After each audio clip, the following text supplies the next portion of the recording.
Motor stand এলাকার ভগ্ন রাস্তা পরিদর্শনে মেয়র দীপক মজুমদার এবং স্মার্ট সিটির সিইও ডক্টর শৈলেশ কুমার যাদব।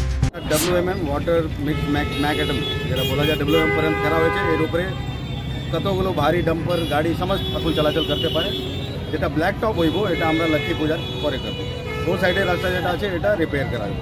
বাকি সমস্ত যেটা আমরা রোড ধরেছিলাম 23 কিলোমিটার রোড এবং 46 কিলোমিটার ট্রেন দুনো দিকে, ট্রেনের কাজ এখন মোটামুটি শেষ হয়েছে। কিছু কিছু জায়গায় টপ লেভেল বাকি আছে, ওটা আজকে করে আমরা বাকি ড্রেন ও রোড মধ্যে যে কাঁদা মাটি যতগুলি আছে এটা সমস্তগুলি মোটামুটি ক্লিন হয়েছে। কিছু কিছু জায়গায় বাকি আছে, অভয়নগর রোডে কিছু বাকি আছে। আজকে আমি দেখবো ওটা ক্লিন করে ওটাকে রোলার দিয়ে কম্প্যাক্ট করে সো দ্যাট পূজার সময় যখন লোক চলাচল করে ওরা কোনো জায়গায় কেউ কিছু অসুবিধা হয় না, এরকম করে আমরা দিব।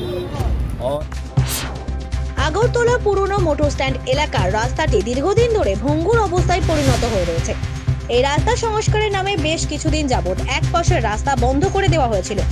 রবিবার সেই রাস্তার কাজের অগ্রগতি খতিয়ে দেখলেন আগরতলা পৌর নিগমের মেয়র দীপক মজুমদার ও স্মার্ট সিটি প্রকল্পের সিইও শৈলেশ কুমার যাদব। আপনি দেখছেন এটা ডাবল বেসমেন্ট, ভিতরে 8 মিটার আছে, ওর উপরে 6টা ফ্লোর এখন হয়ে গেছে। এর উপর 5টি ফ্লোর আর হইব।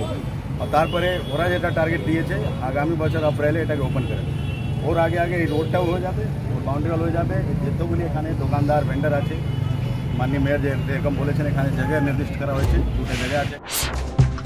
আজ থেকে বন্ধ করে রাখা সেই রাস্তা যান চলাচলের জন্য উন্মুক্ত করে দেওয়া হবে বলে সংবাদ মাধ্যমকে জানান মেয়র দীপক মজুমদার এবং স্মার্ট সিটির সিইও ডক্টর শৈলেশ কুমার যাদব। লক্ষ্মী পুজোর পর স্থায়ীভাবে সেই রাস্তা সংস্কার করা হবে। পাশাপাশি সেই জায়গায় ফুটপাতে ব্যবসা করা 22 জনকে পুনর্বাসনের ব্যবস্থা করা হবে বলে জানান তারা। ত্রিপুরা থেকে বিক্রম কর্মকারের রিপোর্ট, জেলার বার্তা।